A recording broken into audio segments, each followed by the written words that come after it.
Lucy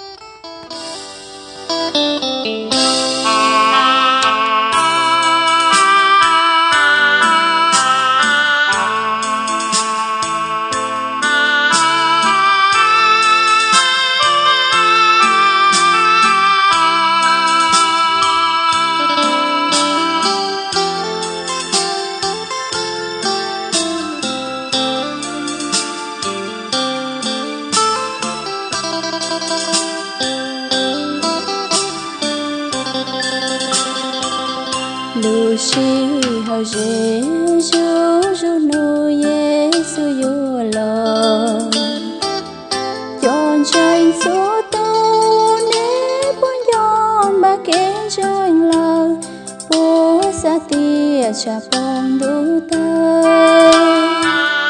hao khó chân đời gió như ca của từ ta li xa đi lo đi chỉ tao gió nhìn chúa là chia lãng chưa chọn trong sự tu chỉ sau một trao hồng đủ ta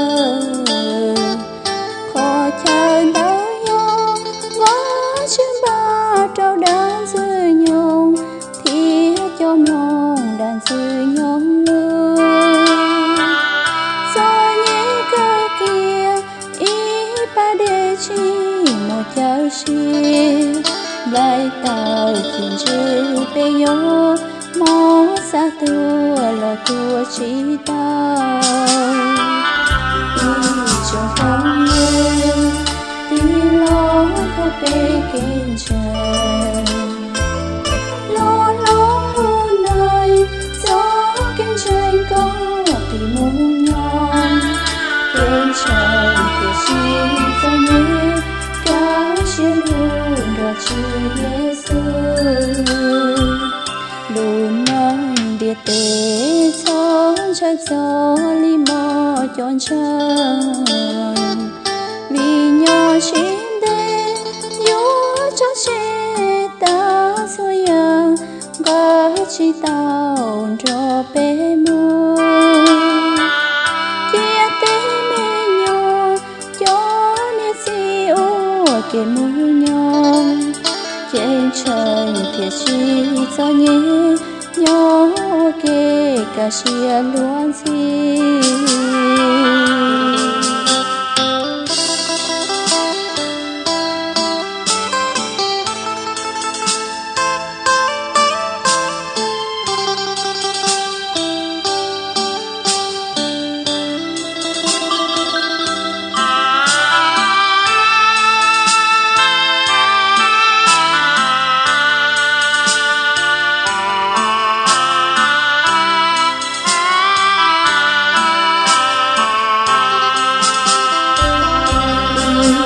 không như đi lo có bế kinh trời lo luôn nơi gió kinh trời có vì muốn ngon kinh trời thì chi cho nhé cá chia luôn rồi chưa Giêsu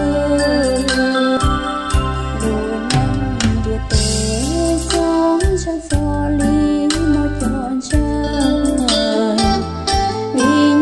chim đêm nhớ cho chế ta xôi à và chỉ tao cho bé mưa kia tế mê nhỏ cho nét gì ô kể muốn nhỏ kia trời thiệt chi do nhé nhỏ kê cả chia luôn gì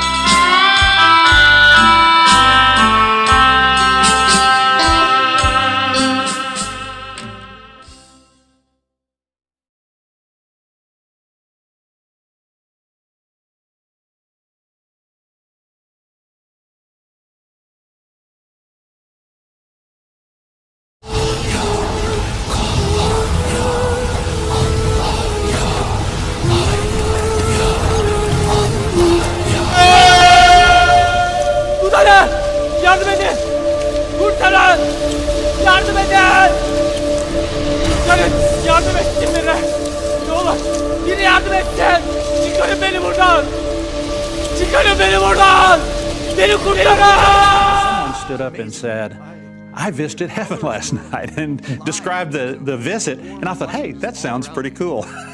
And that night I went home. It was very, very late. I got back to my room, and as I was getting ready to get into bed, I said, you know, it would really be neat to be able to have a visit in heaven. That was the extent of my prayer for this to happen.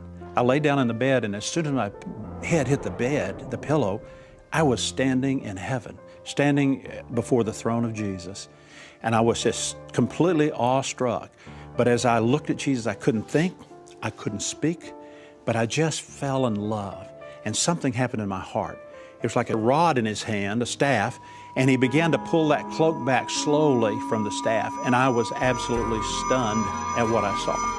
When the cloak began to come off of me, I was wearing a helmet and full armor like a knight in the Round Table. But the armor was gold, and it was pure gold, and it was shining. And I realized, oh, well, that's odd because he's not exercising. And I was just watching the Lord as he was holding on to this ball. And then as I focused more on the ball, because at that time I was looking at him, I saw that it wasn't an exercise ball. It was actually do a few of the things they don't think would please the Lord. But the Lord said to me, he reads my thoughts. He said to me, I'm not watching them closely to do them harm. I'm watching them closely to bless them and to give them purpose and destiny. And then I began to almost like have telescopic vision, and I kind of zoomed in